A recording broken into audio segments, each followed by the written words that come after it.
Rabbi, Hasidic sage Yaakov Yosef of Polonia, another town a few hours from Kiev in the Ukraine, commented on a passage from the Talmud. It comes from Tractate Ta'anit. There was a rabbi named Rabbi Baroka who used to hang out in the marketplace. The marketplace was the place where the less than holy people used to spend time.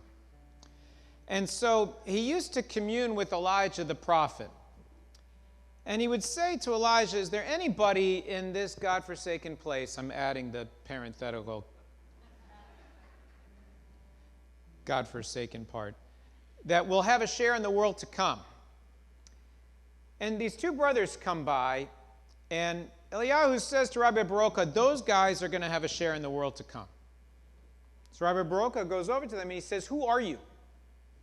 And what is your occupation? And they said to him, we're jesters. And we go and we cheer up people who are depressed.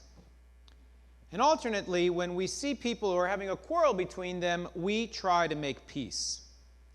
And so the Talmud teaches that it's because of that behavior, because they try to bring joy and peace to the world, that they earn their share in the world to come. Rabbi Yaakov Yosef of Polonia takes a look at that, and he says something extraordinary. The world can live with a broken heart, but the world can't really live with sad hearts. And so you have to ask yourself, what's the difference? Right? What's the difference between a broken heart and a sad heart? And a broken heart is one that recognizes that we as individuals are broken, that we live in a broken world, that we are in need of healing. But sad hearts can't see any light at all. A broken heart has space within to let the light in. But a sad heart is all darkness all the time.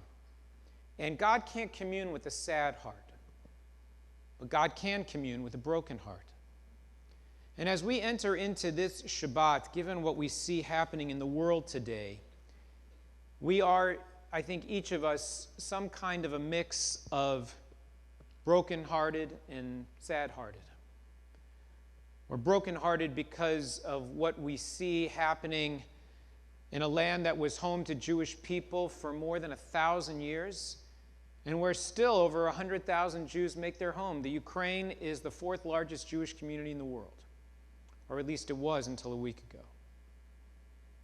And we're brokenhearted for the misery that has been visited on that place, for the suffering and the grieving of people who have lost loved ones, for the agony of those who are injured and in pain, for the suffering of those who are spending night after night in crowded subway tunnels and basements and bomb shelters, and the nearly 1 million people who have now left their homes, perhaps for good, who are on their way to points unknown, to try to find their way to a new life as refugees, a new life they couldn't hardly have imagined 2 weeks ago. How do you celebrate Shabbat in a time like this?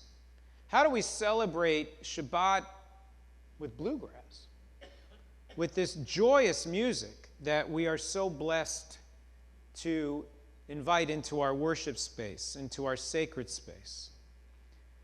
And so we're reminded of the incredible holy work of these two brothers, who were certainly cognizant of the idea that the world around them was broken, that there was pain and there was suffering. These were people who lived under the Romans. They certainly knew a thing or two about what it was to live under tyranny and despotism. And yet at the same time, they said, we're going to do everything we possibly can to lift our hearts and to lift our spirits so that we can not only commune with each other, but we can commune with God. Because what Yaakov Yosef of Polonia, this Ukrainian from a few centuries ago, taught was that when we encounter people with sad hearts, we don't connect with them, and they can't connect with us. But in the process of trying to lift their saddened spirits, you have to get to know them. You have to inhabit their hearts and their minds and their spirits. You have to become one with them. And through that holy connection that you fashion with them, you not only elevate their hearts, but you elevate the connection that you share with them to include a connection with the divine.